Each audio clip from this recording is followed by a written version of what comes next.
Hi, everybody. I'm honored tonight to have both Fluffy and Chocolate with me.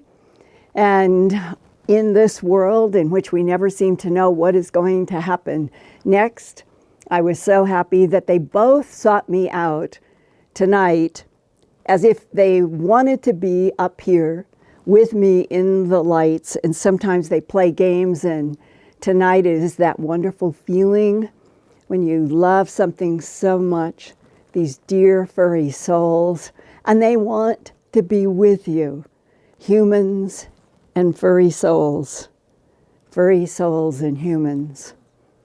And I wish that I could hold them through the whole show like this. I love them so much, and I know how much you all love yours. But to do what I want to share with you tonight, I need to put them down. And I almost regret doing it. But I have some really important material to share with you tonight. And dear Chocolate and dear Fluffy, I'm going to let you down so that I can help these people understand them. You're such good babies. Thank you so much. Well, this morning, on January 13th, 2021, beginning at 4 a.m. local time in England, all people traveling there from abroad, including nationals, will not be allowed to enter England unless they can show a negative COVID-19 test taken within 72 hours of their departure. This new rule also applies to travel by boats and trains. Now, why is this happening now? This red graph of the UK COVID-19 cases from March 2020 until now in January 2021 shows the straight up vertical rise in new coronavirus cases that are now exceeding 60,000 a day and steadily rising upward. UK Transport Minister Robert Court said this week, quote, "Both globally and domestically, we are seeing significant increases in levels of coronavirus, including the emergence of worrying new mutating strains," close quote. And in the United States, the Centers for Disease Control and Prevention has announced that beginning on January 26, 2021, all international passengers coming to the United States will have to show proof of a negative COVID-19 test before they can board a plane headed for America. The new South African strain has the greatest number of mutations in its spike proteins and a much higher infection rate. Dr. Anthony Faucci, the White House health advisor, says this South African strain is disturbing. That's his word, disturbing, and could pose a threat to antibody treatments because it has mutated so much. The good news is that so far, the mutations in England, South Africa, and elsewhere don't seem to be more lethal. And beyond Earth and some of our problems and good things down here, out into our solar system, Jupiter's largest moon, Ganymede, made news this week. NASA's Juno spacecraft is orbiting Jupiter and crossed magnetic field lines connected to Ganymede's auroral signature in Jupiter's atmosphere. The result was the production of what we know as Wi-Fi frequencies on Earth, or what scientists call decametric radio emission. According to NASA, the decametric radio waves have frequencies between 10 and 40 megahertz. That's FM on Earth. They spiral in Jupiter's magnetic field, but this latest FM signal is the first time that scientists have discovered the frequencies in magnetic field lines connected to that big moon, Ganymede. It is the largest moon in our solar system, and the only moon with an iron core that causes Ganymede to have its own magnetic field that glows with auroras like we see in our Arctic skies. Auroras are ribbons of glowing, hot, electrified gas in regions that circle the north and south poles of Ganymede. Because the big moon is close to massive Jupiter, it is kind of embedded in Jupiter's magnetic field. And when Jupiter's magnetic field changes, Ganymede's auroras have been seen by the Hubble Space Telescope to rock back and forth, an odd wobbling. Scientists concluded that those wobbling auroras must be caused by a large volume of salt water, that is the blue rings in this illustration, below Ganymede's icy crust that affects the big moon's magnetic field interaction with Jupiter's magnetic field. NASA reports, quote, "If a saltwater ocean were present, Jupiter's magnetic field would create a secondary magnetic field in the Ganymede Ocean, and that would counteract Jupiter's magnetic field. It's magnetic friction, and this would suppress the rocking of the auroras in Ganymede. So the Ganymede saltwater ocean would fight Jupiter's magnetic field so strongly that it would reduce the aurora wobbling to 2 degrees, and that's what has been measured, instead of the 6 degrees if the ocean were not present. Scientists estimate that Ganymede's underground ocean begins 95 miles down beneath the surface crust of ice. And then the ocean itself is estimated to be 60 miles, that's 100 kilometers, from top to bottom. That's 10 times deeper than Earth's oceans. When I was working on my Antarctica documentary in 2018, I was told by an aerospace engineer who works in a highly classified project collaborating with non-human intelligences that Ganymede, the largest of the 4 moons that orbit huge Jupiter, has long been a base for extraterrestrials, other intelligences in this solar system.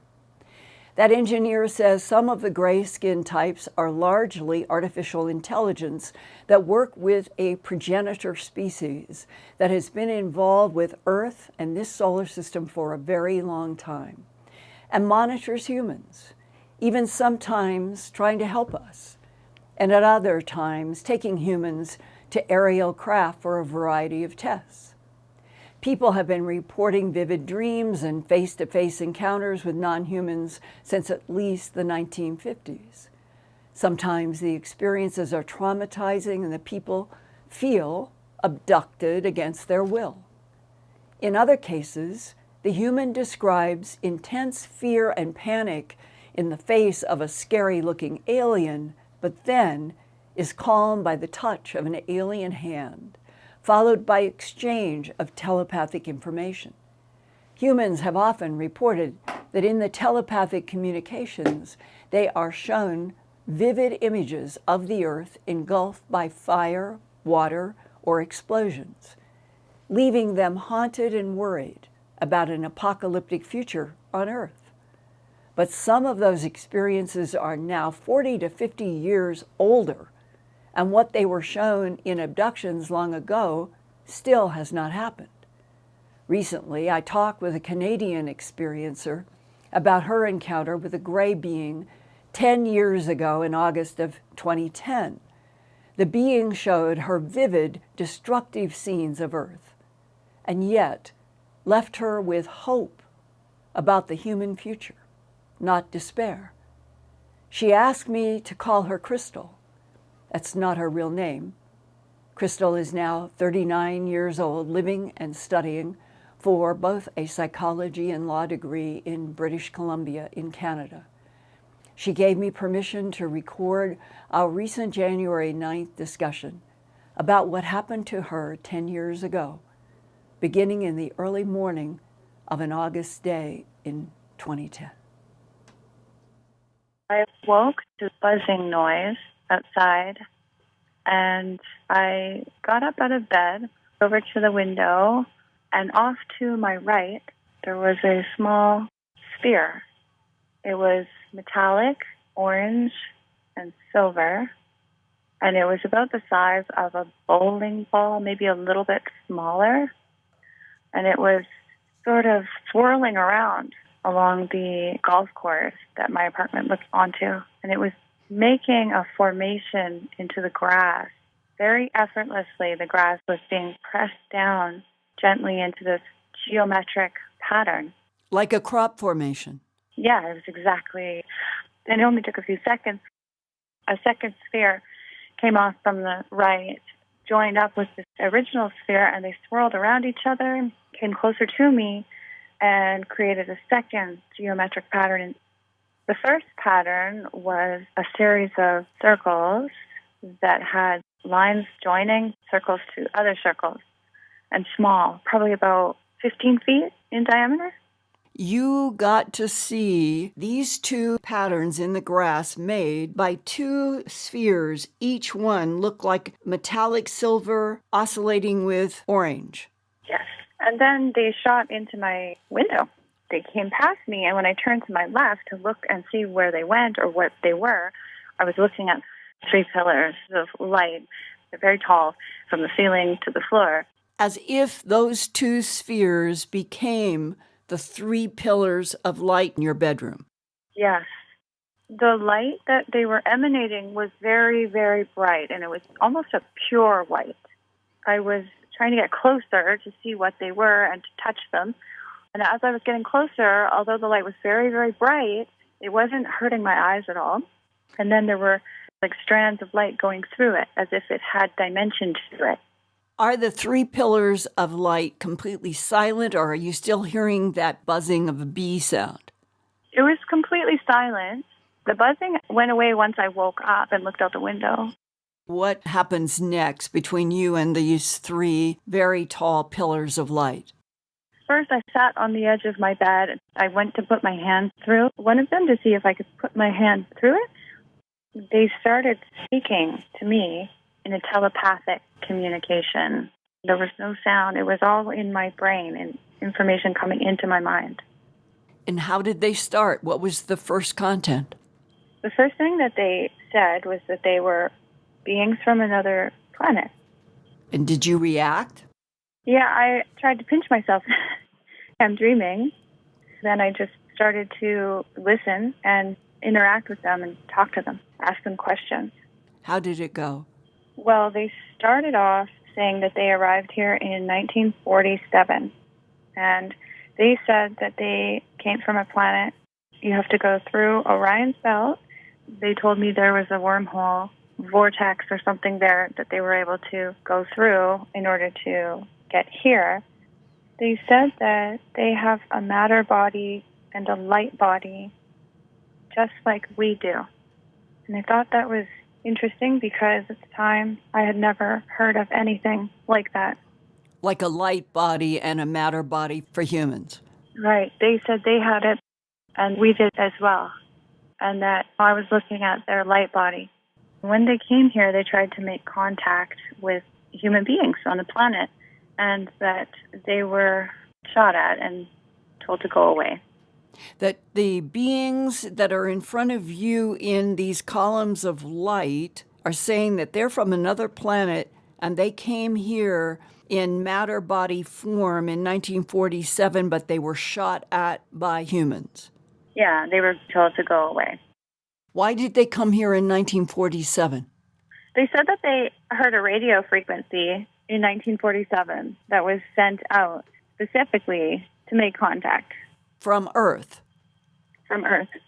Do you have any idea who would have been sending out a signal in 47 from Earth? No, I don't know who did. I didn't really know anything about UFOs. Another thing that they said is they felt a kinship with us because as advanced as they are, they do not know God any more than we do. They seem to have a fondness of us. And they said that they are interdimensional, and apparently so are we.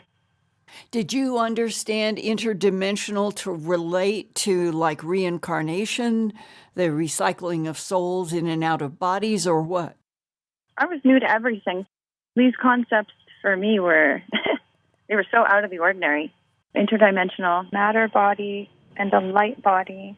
That was very important. They touched on it more than once for me to know that. Stressing that humans had matter bodies, light bodies, and were interdimensional. Yes. I said, well, what does your matter body look like? And they said, well, you might be afraid. And I said, well, try me.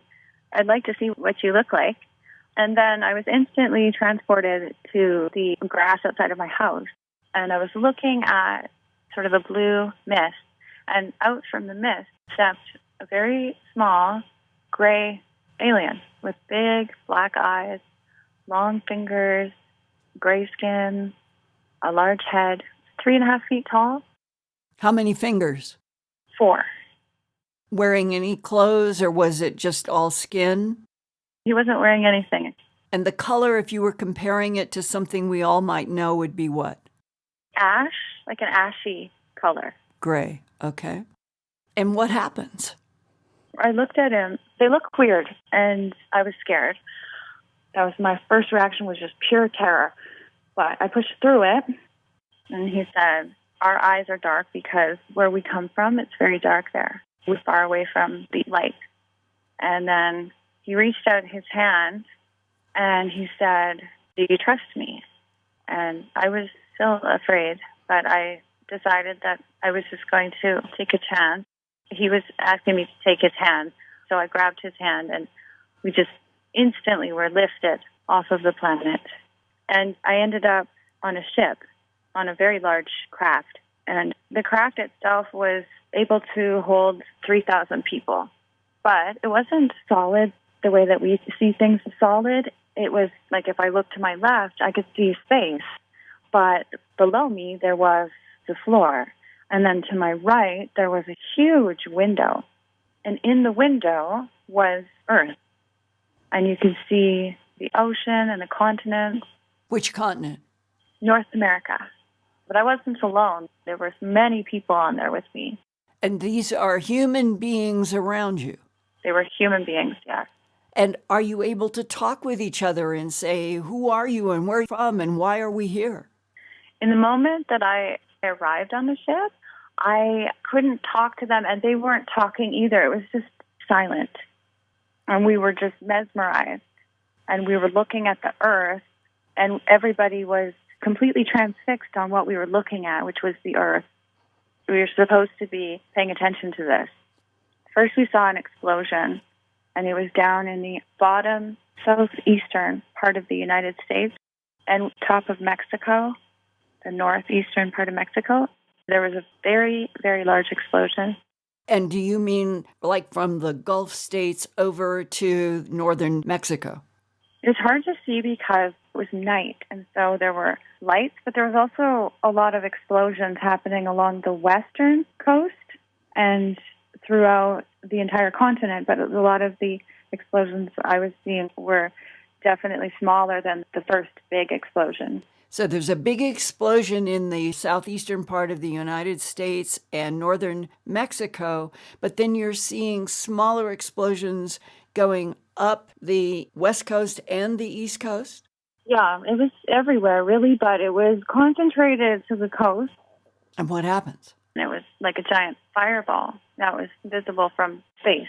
All of a sudden, we watched the sea levels rise, and the ocean started to engulf the continent. And slowly, as this is happening, we start to see that it's not just North America and South America, but it was also Europe, and it was also Asia and Australia. It was the entire globe was being engulfed in water. It was the ocean, and it was just rising so quickly. I mean, it was happening in a few seconds, 30 seconds, and it was all the way to the top of Himalayas. Any specific mountain there? Mount Everest. So the water in 30 seconds had gone from sea level up to the top of Mount Everest. It stopped right before. There was a little bit of mountain ranges still left, and they showed every big mountain range. There were a few peaks that were still visible. It was awful. Everyone started screaming and crying. That's when people started making noise and talking. It was absolutely horrifying. What were they saying? There was a lady who started screaming, oh my God, how many people are on the planet? And a man said, there's about 8 billion. And she said, there's 8 billion people that just died. Yeah, it was so horrifying that it was hard to even express yourself in that moment. It was hard to actually find words. It sounds like it took out the entire human civilization. Yeah, it did. So what were the gray beings communicating to all of you at that moment? They said, we will help you rebuild. We will help you rebuild. Yeah. Were they showing you any images in your mind? Yeah, they did, actually. They showed me the future was a lot different than what people might imagine it to be. A lot of the future, people lived on the ocean, lived in these giant pods, these giant cities. It was completely green. There was no fossil fuel. Technology was in harmony with the earth and with nature. Everything was very beautiful. They showed me a classroom with children, and they were learning about species from other planets. They talked about a new language. They said that in the future we'll communicate telepathically, and so they said that we would have 1,000 years of peace, and that they've already been in touch with thousands of people all over the world. And they said, you don't have to do anything special, you just have to be listening.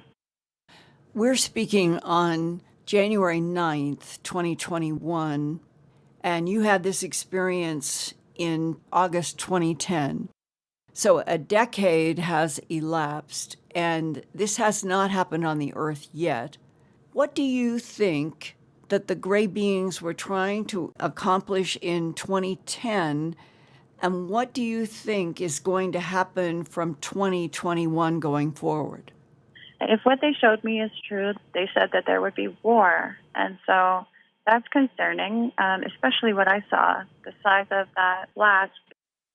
Like an atomic explosion? Yeah, it could have been. Have you had any vivid dreams or any other abductions since 2010 that gives you some sense of what is coming from 2021 going into the future? I have had a lot of repetitive dreams about a war. It was really scary because there was no rules in this war. The war was just a war against people. It wasn't extraterrestrials who were warring against people. It was people. And it wasn't countries. It was almost like total destruction. So that was a dream that I've had many times for years. The other one is a dream of waves and being on the earth and seeing the waves and how high the waves are. Like what you were shown on that craft in August of 2010. And Crystal, this is what is so strange. 2010 to 2021. It's now 11 years later, and the huge global tsunami didn't happen. What do you think is the disconnect? Other people around the world have had these tsunami dreams, as if something is going to bring a Noah's flood onto the whole planet. And yet we are now going into 2021, and it hasn't happened yet. Why do you think the timeline doesn't match what people are shown? Yeah, it's been hard for me to wrap my head around it because on December 21st, 2012, I was ready for the end of the world, and it didn't happen. And I felt so confused and upset that I was given such specific information, and it wasn't accurate. It didn't happen. And I thought maybe there was either purposefully we had some help and the event was stopped, or they were able to shift it to a different time, or it just hasn't happened yet and it will. So I don't know.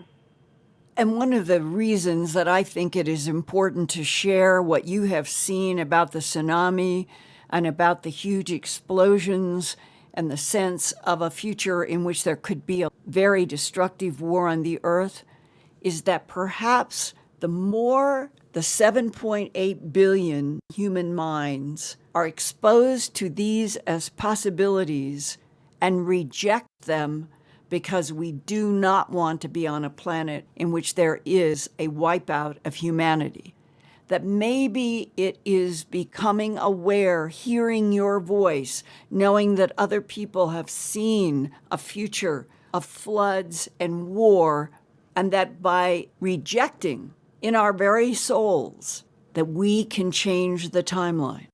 Yeah, I think you're absolutely right. It could have been one of those things where they were giving us a timeline in order to help us grow. We shouldn't have to have an apocalyptic event and have to rebuild when we could shift the paradigm and create that better world now. Get rid of the fear and the control and the disconnectedness from each other and from the earth. Shift the paradigm, contribute to the greater good.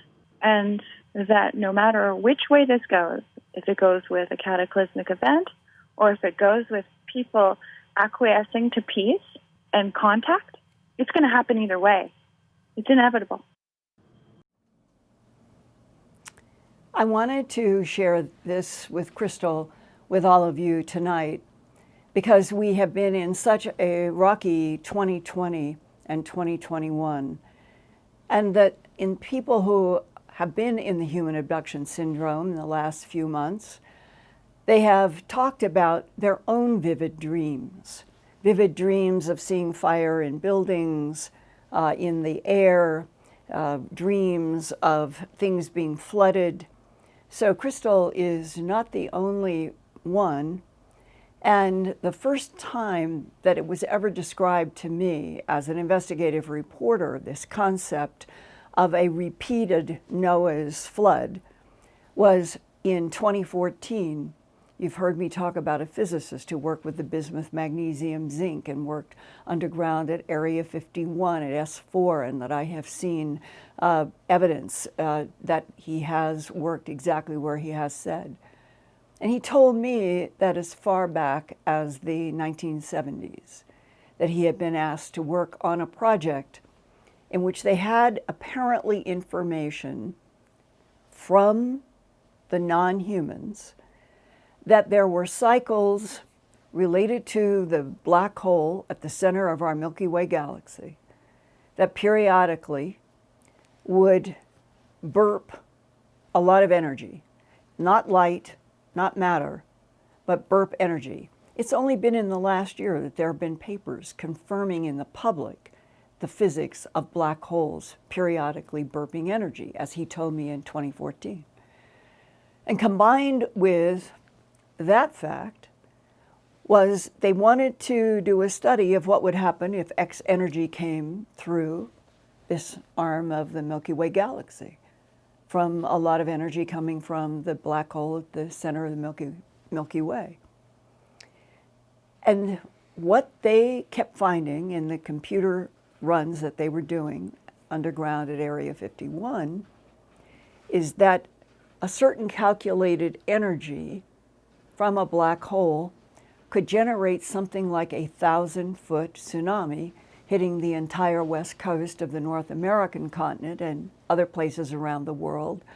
And when he talked to me about that in 2014, he said they wondered if this was something that had happened to the Earth before and was responsible for the Noah's flood idea. And would it happen again?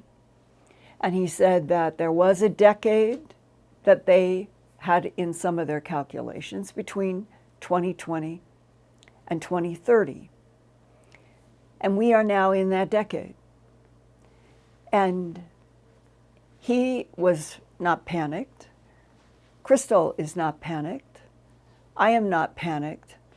I'm sharing it because I think, as I said to her at the end of the interview, if we really, truly, with our minds open, face everything that's in front of us, the good, the bad, and the neutral, and we are, in a sense, lancing the potential, then more and more human minds that are coming to trying to understand the facts of our relationship as Homo sapiens sapien with this universe, and a universe that is teeming with consciousness, according to so many people in military and government and science physicians who know firsthand that we're in a universe teeming with consciousness. Would it make a difference on our planet Earth if every single one of the 7.8 billion, so close to the 8 billion number that Crystal experienced when she was on that craft and heard the population was about close to 8 billion, and that would be now, not 30 years ago, it would be now. But hanging always in every one of the interviews that I have done since 1979 with people, whether it was mutilations or human abductions or on and on, when people have had these vivid dreams or they've had meditation or they've had a flash come into their mind's eye about some kind of destruction on the earth, especially 2012. The expectation, as she said, that a lot of people thought it was going to be the end of the earth. And it doesn't happen.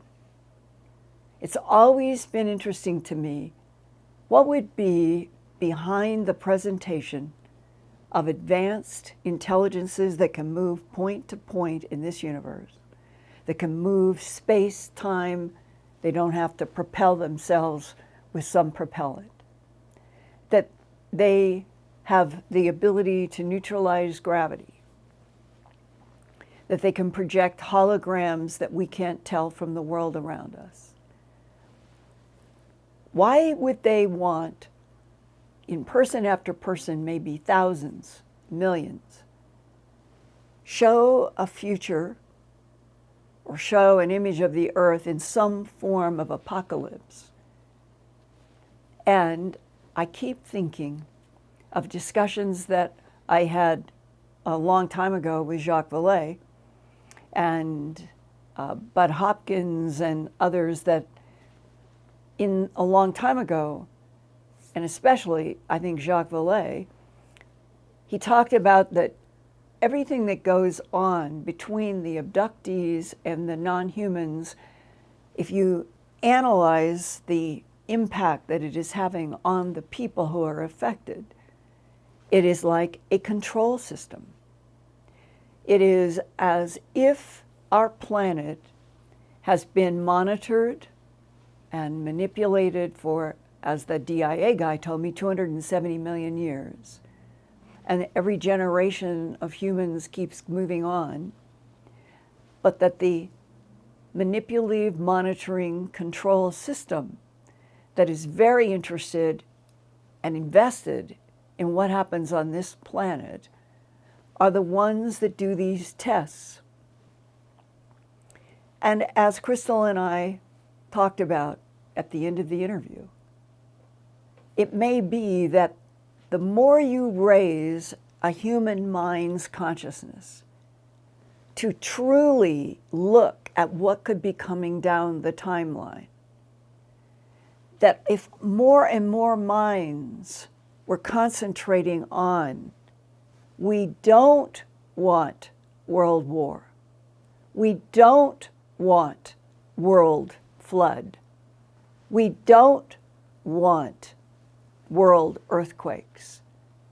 We want to survive and thrive and evolve and become spacefaring with a smart intelligence that keeps increasing about the universe that we are in, which does seem to support interactive consciousness, that the universe and the minds that are in it are in a dynamic.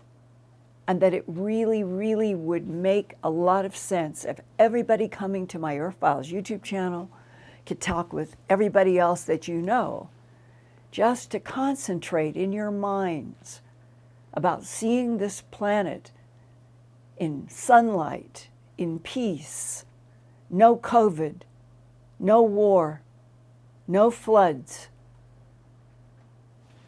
peace, love, light. That's what I pray for all of you. It's what I pray for every day. And just one last piece. It was about 1988 or 89. I know that I had just begun working on my first book, An Alien Harvest.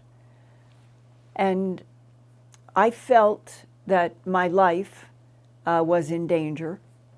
I had had some very specific threats about to get away from reporting about the animal mutilations, and I refused to do that.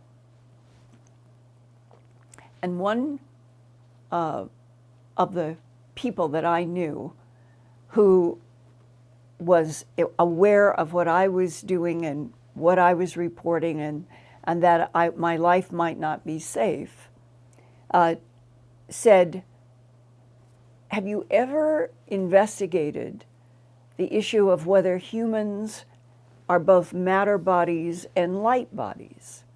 And I got into a discussion about people that this particular contact knew, and I ended up interviewing a woman who told me that when she was under threat she was another reporter, and she was doing an investigation not about mutilations, but something else that had brought danger into her life.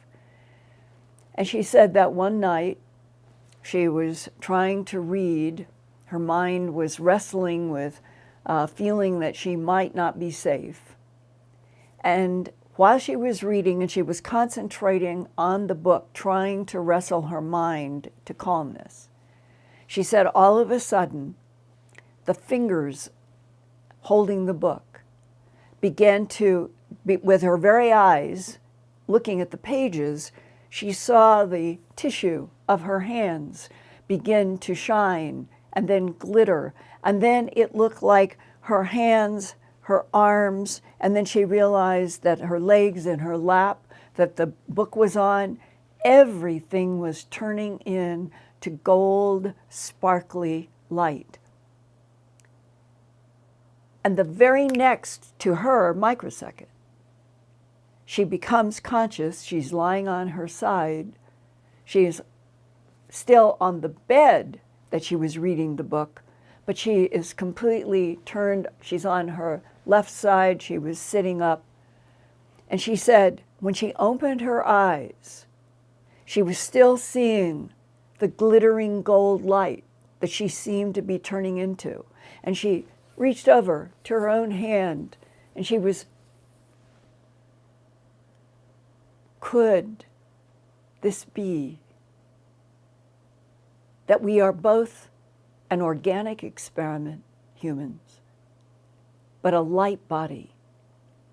And that if we truly understood that the organic body may go through life and death cycles, that the gold light that she saw herself dissolve into could be the key to the soul and the eternal recycling of the soul, going in and out of body containers, gathering knowledge and love and light and all the emotional spectrum, and recycling back to a divine field, contributing and then coming back over and over and over.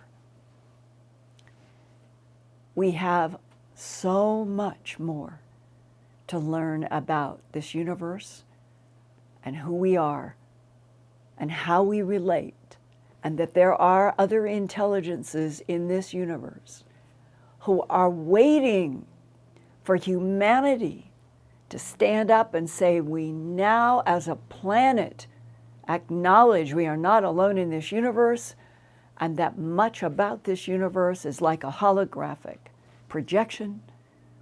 And if it is being projected from another consciousness somewhere, we need to know, and we need to evolve where we can join in this universe at all levels, not an earthling who has been kept dumb and blind by forces in a control system that seems to have served them and not you, me, and our fellow human family. And that is why I do the work I do. I really, really care about the human family, and I don't think we have been treated exactly fairly. And it's now time for us to start seeking. It's almost like seeking to understand what our true relationship is with this cosmos that is mostly vacuum and energy that seems to be related in cycles upon cycles upon cycles to what I call the divine field. So in this choppy time, let's hang on to experiences like crystals and other people.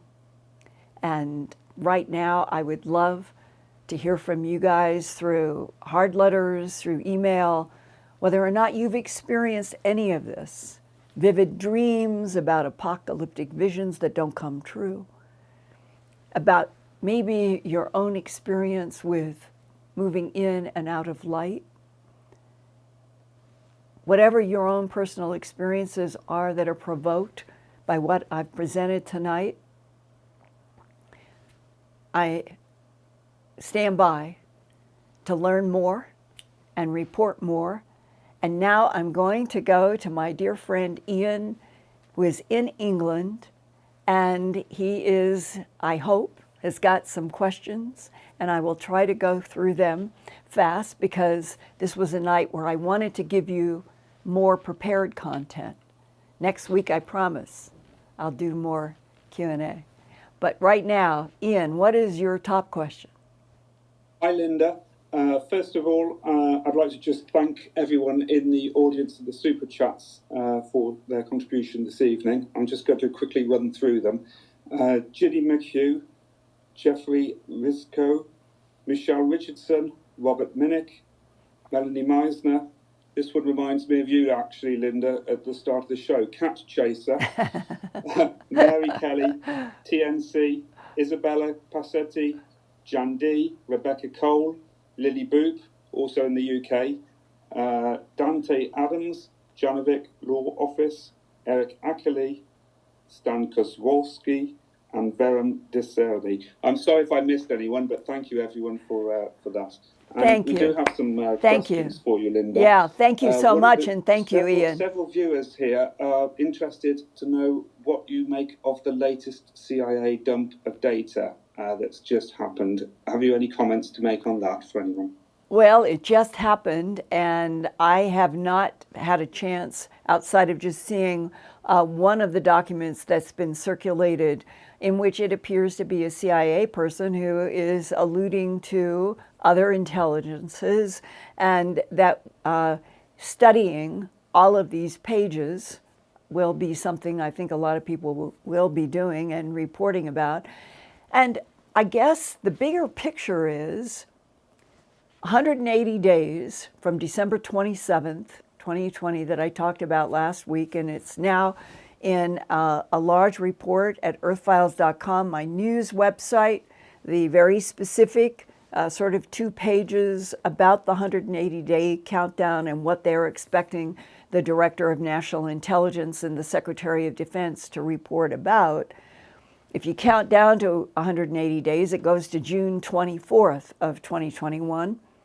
And in this period of time, it wouldn't surprise me if there are more and more so-called information dumps that will be leading up to whatever is going to be the official reply to the legislation.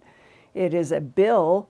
It is basically demanding that the Director of National Intelligence and the Secretary of Defense with the agencies address these various aspects of other intelligence and subjects and foreign adversaries related to UFOs. It's interesting, the repeated phrases, advanced aerial threat and foreign adversaries in the 180 days, and in this most recent response to the FOIA that John Greenwald has specialized in his career in filing FOIA to agencies and does it on a periodic basis. And then he gets documents. Sometimes the documents seem to John and me and to others to want to direct an audience that is perhaps interested in UFOs off like a deflection. I think that there are deflections sometimes in FOIA replies.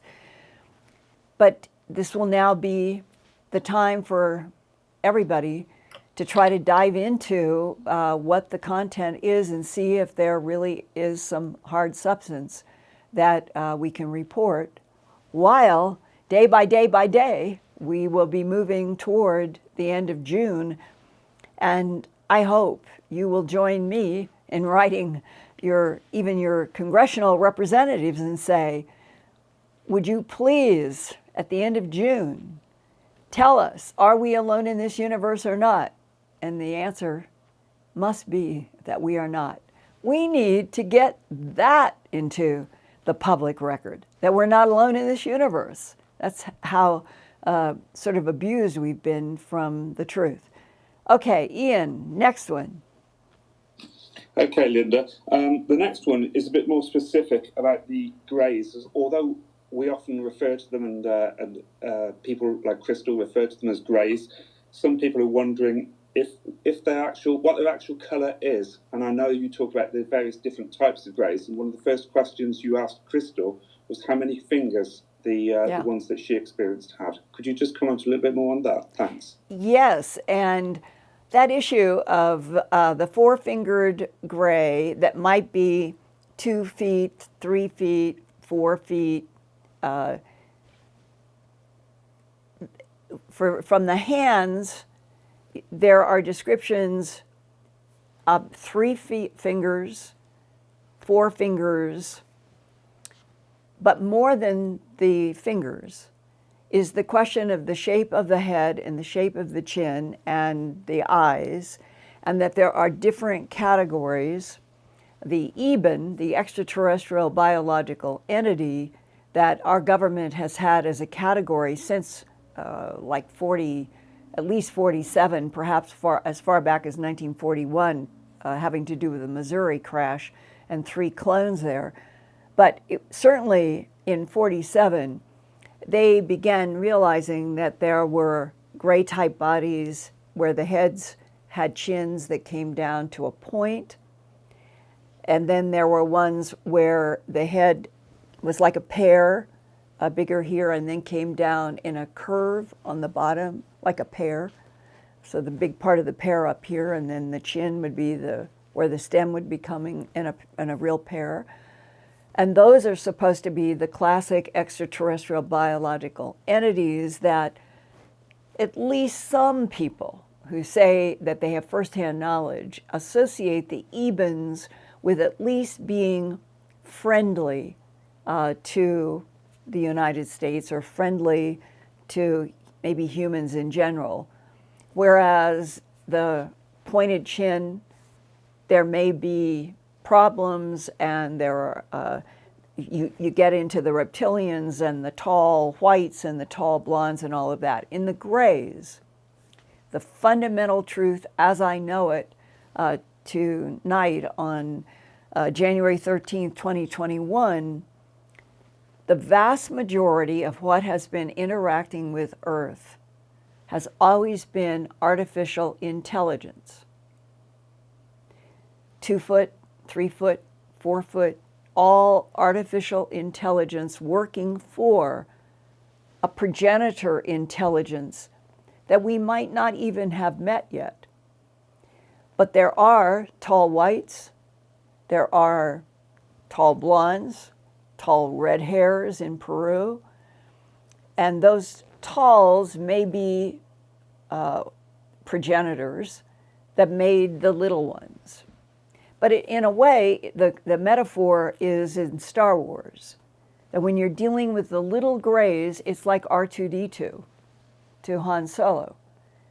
And that may or may not comfort some people who have waked up and had three little people at the end of their bed or the side of their bed and been scared out of their wits.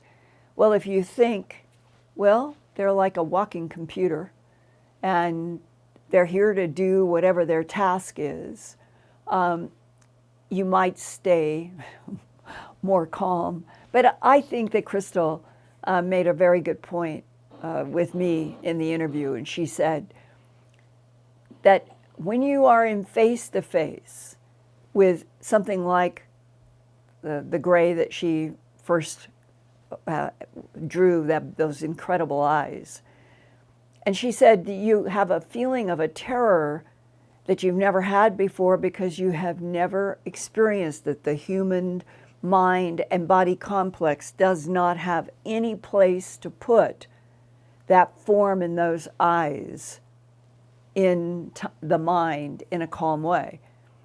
And it may be that part of the evolution over the next 10 years is that we're going to be finally introduced, that we're not alone. Here are what we know about the grays and all of these. And eventually we will all be educated together. And then finally, if all goes forward peacefully without apocalypse, the idea would be that humans eventually would be in telepathic communication with the grays of different sizes that are sent out for various missions. And it will stop being abduction. It will stop being terror. It will become, we're used to being around and interacting with organic computers that are called grays. So I personally think that is an insight into how we could evolve and learn about each other together and do that on a peaceful earth. But there's a long way to go in trying to update and educate this world population about the truth. And Ian, I think that's the big stumbling block. We've been lied to for centuries, for eons, 270 million years, and that's the problem with being introduced suddenly to the truth. How about another? Okay, I'm not sure really about this question, but it may relate to some of the work that you've done with the Ancient Aliens series. Greg is asking me about the keyhole symbol, which he says is so prevalent in ancient cultures. What about the keyhole symbol and any other ancient symbols, Linda? Well, I understand the question, and I think that we're going back into the ages of Rosicrucian and Masonic, and the idea of the key of knowledge, that if you learn certain secrets, you can turn that key of knowledge and open up something that the rest of the world does not have access to. And that the key and the keyhole then become a kind of metaphor for getting secret knowledge that then through history, there have always been the power brokers. And the power brokers have always had knowledge that the general human family have not had. And so I would say that's how I would explain the importance of the keyhole and the key. How about another? Okay, someone's making some comments as well. Wonders if the shadow people are connected in the UFO phenomena. Oh, the shadow people. Yeah, the shadow people have been sketched and drawn by people in the abduction syndrome going way back, probably to the 60s at least. And in my book, Glimpses of Other Realities, Volume 2, High Strangeness, the Linda Porter chapter, one of her exquisite drawings is she woke up in bed as a teenager. And in the middle of the room was an oval of yellow-orange light. And stepping out of the oval suspended in the air in her room were two shadow people. And that's exactly what she called them. That's what she drew. And the part about this is a lot of people see them. Some people have seen them come out of like an oval light. But she did not know, and I don't think I've ever interviewed anybody who did know, what was the interaction with the shadow people. They are seen, but there's no memory. Linda Porter has no memory at all about what those shadow people did. But then she has a huge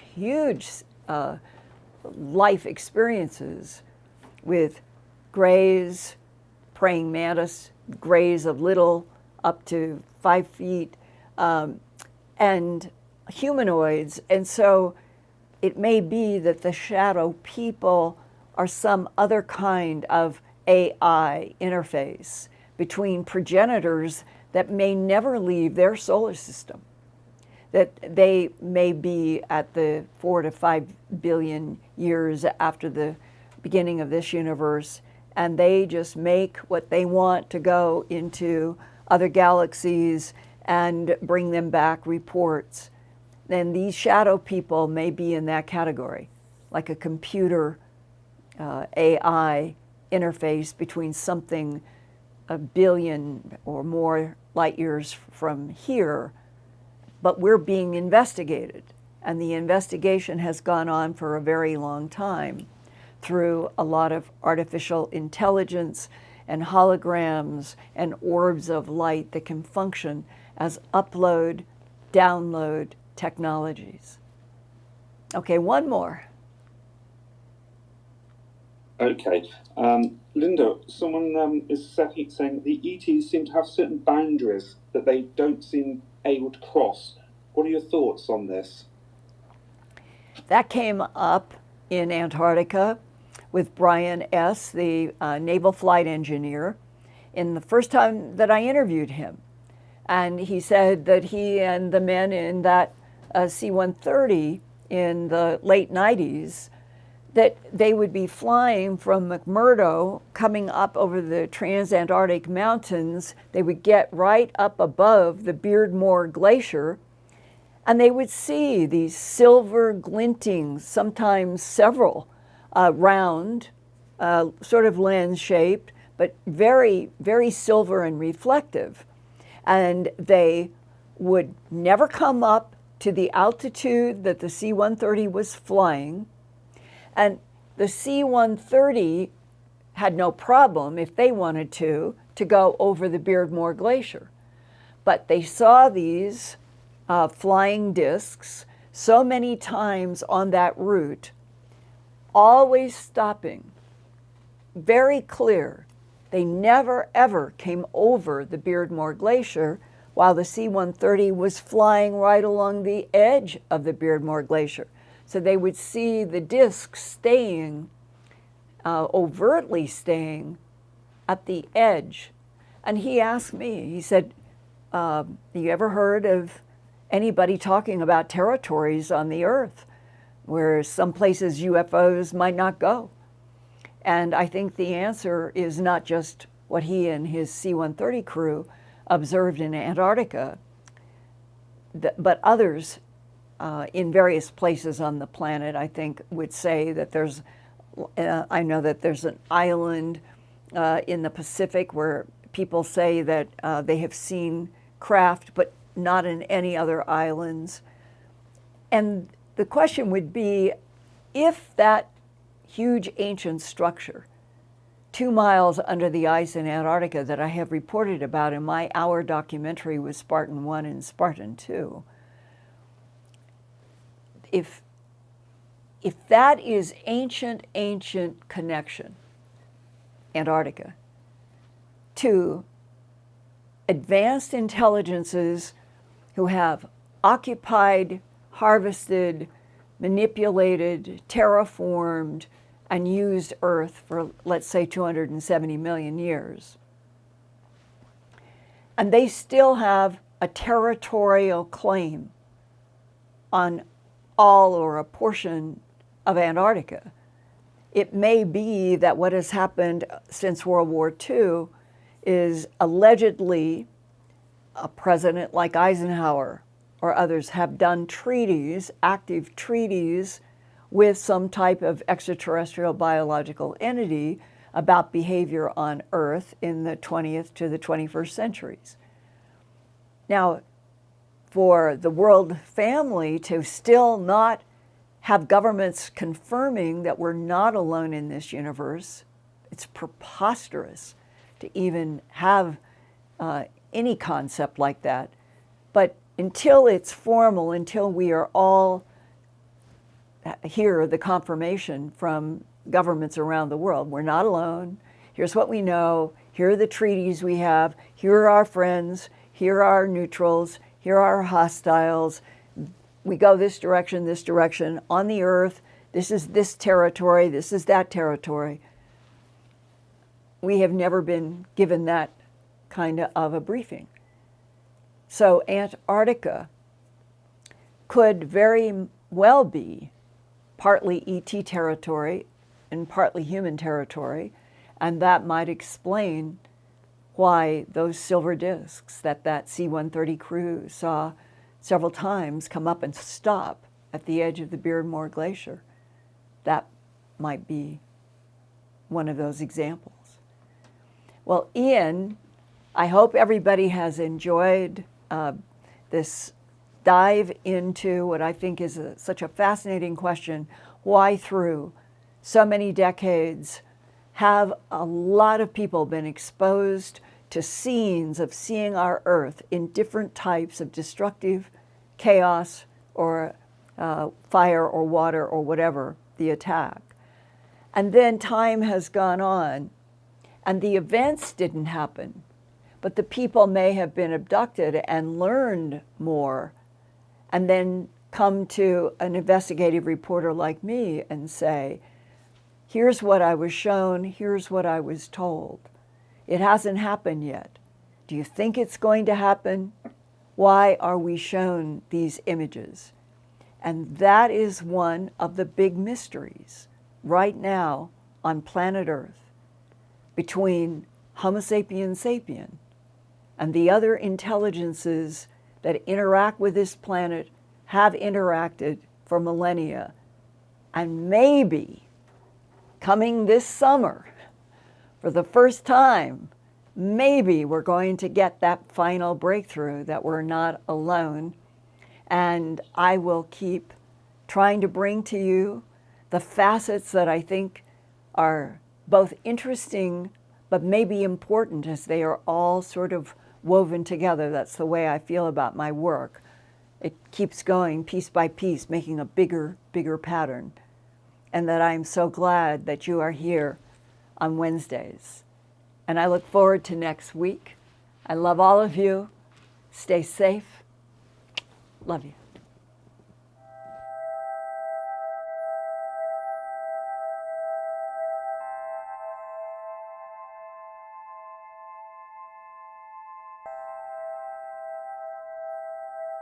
Turn on closed captions for YouTube videos by clicking the white CC button on the lower right. The default language for Linda's videos is English. If you would like to see the captions in another language, click on the white settings button next to the CC button. Select Subtitles CC and then select Auto Translate. Select a language and the captions will now appear in that language.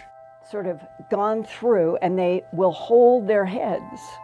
I never had a cat do that before. And they'll pull against the comb, helping me get out snarls. And I think it's the best they've ever been.